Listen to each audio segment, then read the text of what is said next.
उद्धव ठाकरेंचं रडगाणं ऐकलं.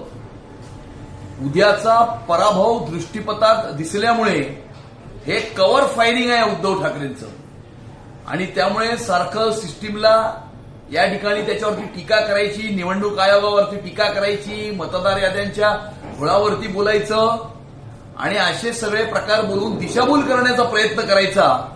कारण उद्या पराभव झाल्याच्या नंतर सांगायला किंवा स्पष्टीकरण देण्यासाठी काहीतरी कारण पाहिजे आणि उद्यासाठीची तयारी, उद्याच्या पराभवानंतरच्या स्पष्टीकरणाची तयारी उद्धव ठाकरे करत आहेत असं यातून स्पष्ट होत आहे.